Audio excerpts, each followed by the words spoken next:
With Assassin's Creed Shadows, we are seeing the largest uplift in technology for the series since Assassin's Creed Unity in 2014. As such, I think we have the best looking Assassin's Creed title before us to date, and it's easily one of the best, if not the best looking games released so far in 2025. So how did the team at Ubisoft do this? Usually learning how they did it requires us at DF working from the product's visual output to suss out the technologies in place. But this time around, I was privileged to have a sit-down chat with key technology developers at Ubisoft to ask questions and get answers in explicit details, including some awesome behind-the-scenes footage. So in today's video, I will detail findings from that interview with my own take and go through how Assassin's Creed Shadows evolved its tech to look as fine as it does, all while demonstrating that advancement on an ultra-high-end PC to show the game at its best. Now with that being said, let's get right into it, and I think the first thing to talk about is the big change to lighting technology.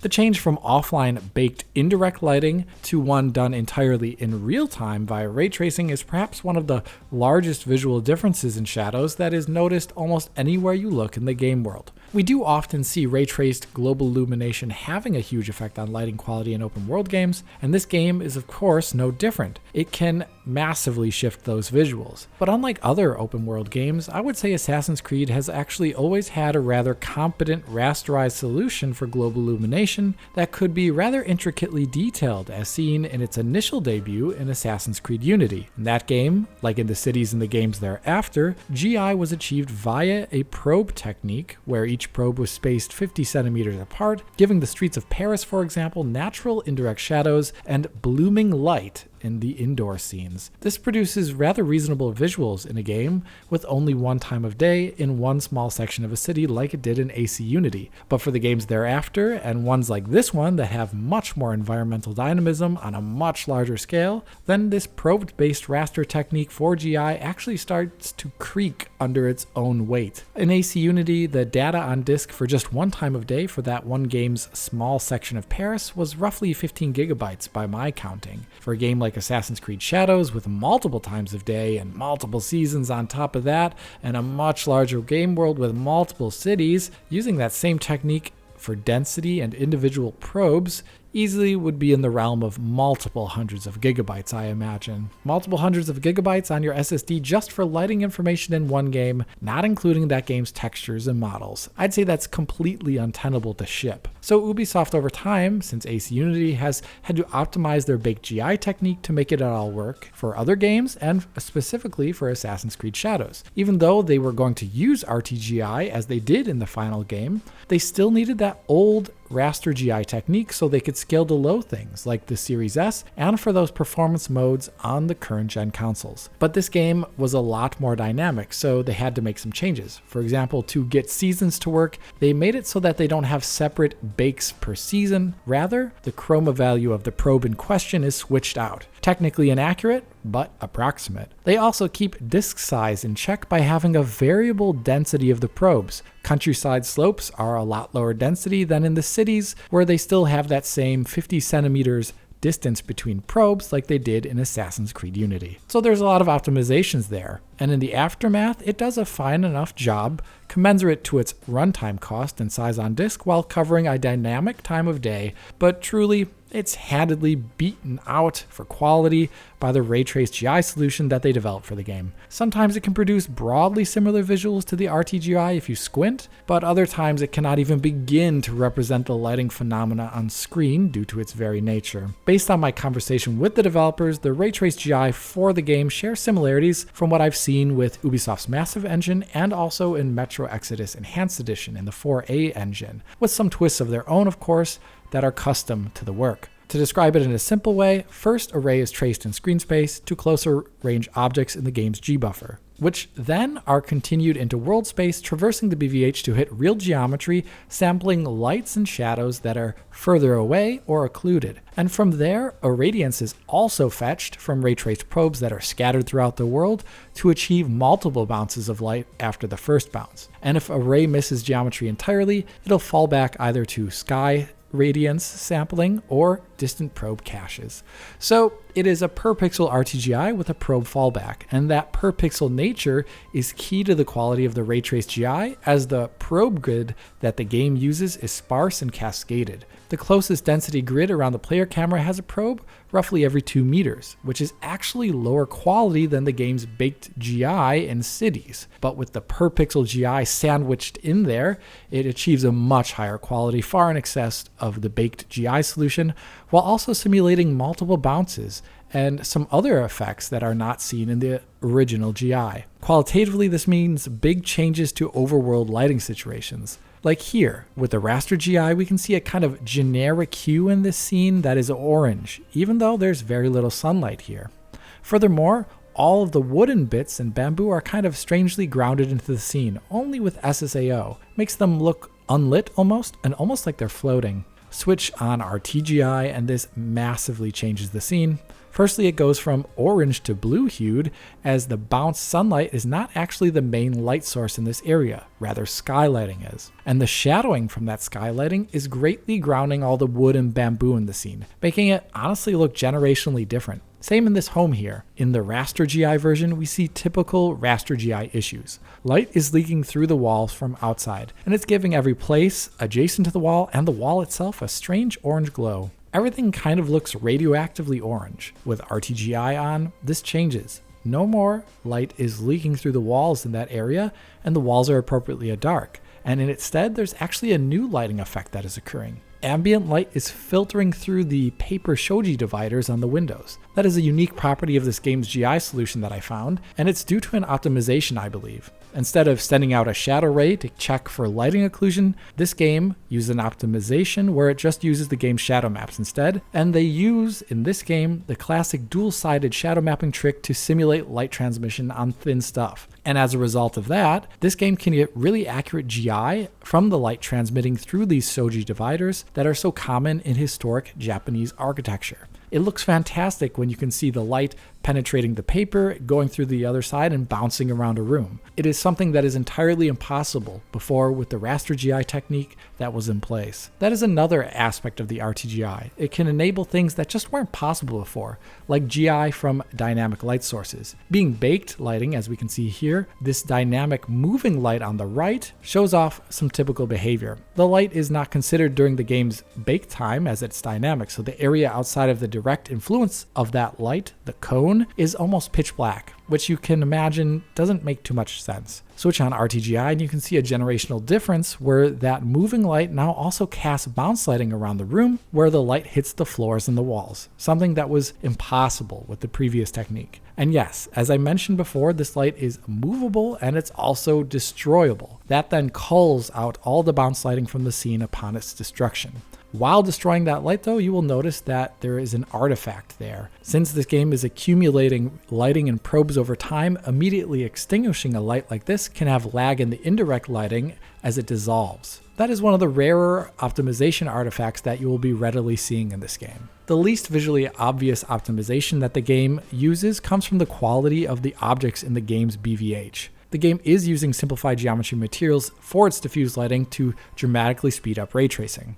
Given how diffuse lighting is soft and has this screen space trace in the beginning, discontinuities and strangeness are typically not visible. But diffuse GI is not the only ray tracing effect in the game. On PS5 Pro in its quality mode and on PC, you have the ability to toggle on ray trace specular GI, also known as reflections, and this is the one area you can see a visible optimization artifact, like here on this water reflection. Here we can see how the lamp and the tree have simplified geometry and textures. If we look at the trees and bushes nearby from a different angle, we can also see that they are not swaying in the wind like they would in the primary view. Another optimization can be seen here with this woman sweeping a broom. As the camera pans down, we can see that characters are also not in reflections. She disappears in the reflection while her broom remains. This is all done for performance reasons, as cutbacks like this are less obvious in a game of this type, which has a historical world with rough materials. In a game world like Cyberpunk, for example, which has so many glossy and mirror-like materials,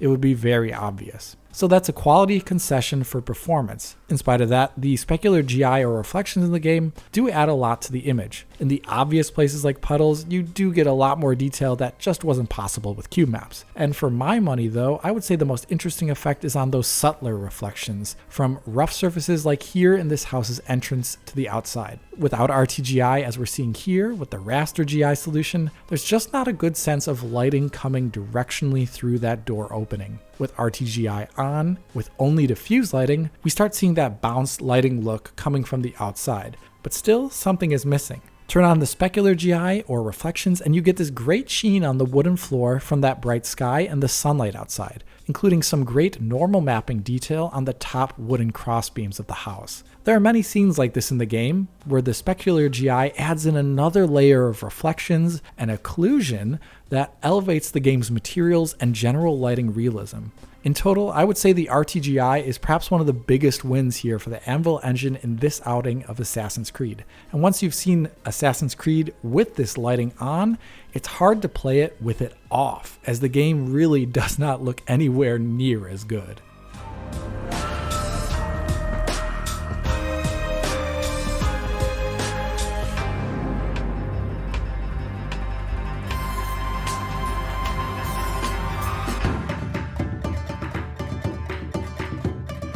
In my interview with Sebastian, Nicolas, and Pierre, I learned that the dynamism was not only a key technical design for the way lighting was to be done in the new Assassin's Creed with RTGI, but rather dynamism was a core tenet of the game design and the open world interactions. On the game world side, the developers expanded the technology behind weather and wind to tie it in with the season theme of the game. The weather and atmospheric system has been named Atmos, and it is a nexus of various inputs driving simulations that affect the player and the environment. Here there are mappings for humidity, temperature, vapor, and more, which then procedurally form weather conditions, build cloud fronts, and also create wind. When wind picks up, what you are looking at there is actually a fluid simulation going through the game's 3D space, where the turbulence and movement is tested against a voxel representation of the game world. This affects visual elements that the player can readily see in front of them. Trees sway, and the branches move as secondary movement on those trees individually, depending upon how hard and fast the wind is blowing. Players and NPC hair that utilize the new strand-based hair system tumble and whip up in the gales. And importantly, particles such as leaves, rain, snow, or other environmental bits are kicked up and around in the wind's wake. There are more weather systems than just this in the game, but the general idea was to leverage greater compute and memory offered by newer platforms to make elements such as these much more dynamic than they were in the past, where they were more often hard-coded events that would occur in repetition in an almost predictable way. And with RTGI on, the lighting can now actually keep up with such dynamism, and any and all atmospheric changes affect the lighting in a corresponding manner in real time. From my perspective as a tech enthusiast, I think this newfound adherence to more simulation and dynamism is admirable. For a long time, AAA games have purely focused on linear and static photorealism with baked lighting and little world interactivity. And here in Assassin's Creed, we're seeing more of that simulation ambition that we saw in the early to mid 2000s, before gaming became much more directed and cinematic. More like Crysis and less like Call of Duty, if you would. And you can really see that with the game's physics system for destruction, which they also detailed to me in the interview. Like in Crysis 1, many of the game world objects can be procedurally broken apart with the breaking point or cutting line matching up with the point of collision. So you can kind of Crysis-style chop up bamboo shoots to your heart's content and watch them tumble over to the side. Or you can slowly whittle them down from top to bottom. You can chop into thin walls and watch them come apart in two behind your blade. And even cooler perhaps is the cloth cutting, which has been practically unseen in games since the heyday of GPU physics. Even without considering the cool visual ramifications of such a thing, I'm really happy that we are now seeing modern GPUs and CPUs finally using all that great power for things that are not just pixel shading and static animation. Instead, here, with this game at least, we're seeing a greater leaning into interactivity, which is, I feel, a core part of the medium.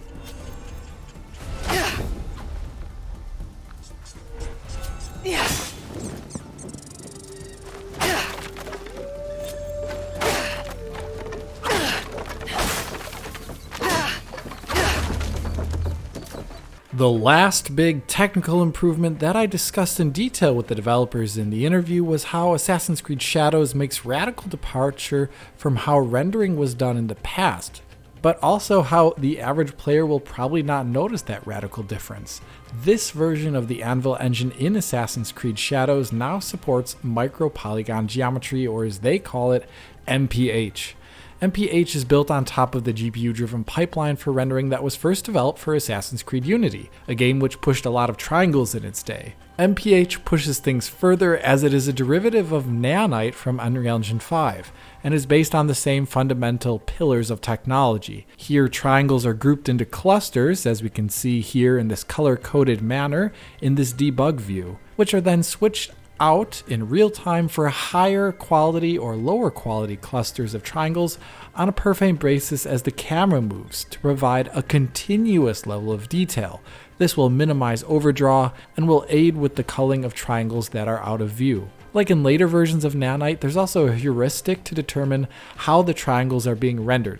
Triangles that are greater than 16 pixels in size are rendered via mesh shaders, as we can see here in red. Triangles shown in green render in software via compute shaders. As you can see in the debug view here, there is a healthy mix of colors that show which triangles are being rendered by which path. So mesh shading support is important in this game as a number of triangles are going to be running through it. And without support for that stage, the mesh shading path is going to be done with an alternative and slower vertex shader path at the cost of performance. Like Nanite's earlier version, MPH will not be doing all geometry through the micropolygon system.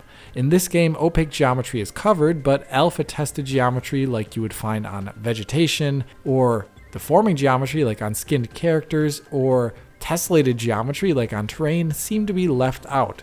These use more classic instancing and discrete level of detail. While this system may look obvious in a debug view with all these intense colors showing off things being handled behind the scenes in MPH, in game it's actually the goal that you the player shouldn't notice MPH running, and that is because the geometric objects handled by MPH should completely lack visible level of detail switching behavior and thus not be noticeable to the player. What does that look like? Well, let's go back to Assassin's Creed Unity, which didn't use this system, and you can see intensely in that game how a level of detail can switch quite often. Take Notre Dame here.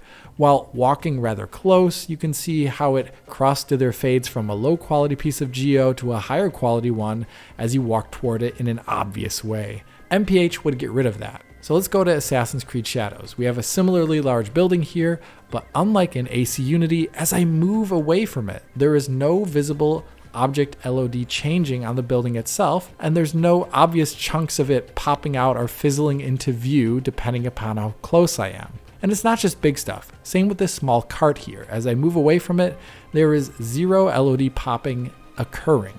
This makes the game world look a lot more stable in motion than previous Assassin's Creed games, as the geometry is not changing too often in front of your eyes. That, of course, doesn't mean all pop-in is gone, as I said earlier, as not all types of geometry use this system, but the devs did mention to me that they plan on expanding it for future games so that more things in the world are covered by it, thus increasing the quality of objects up close and making level of detail pop-in hopefully a thing of the past.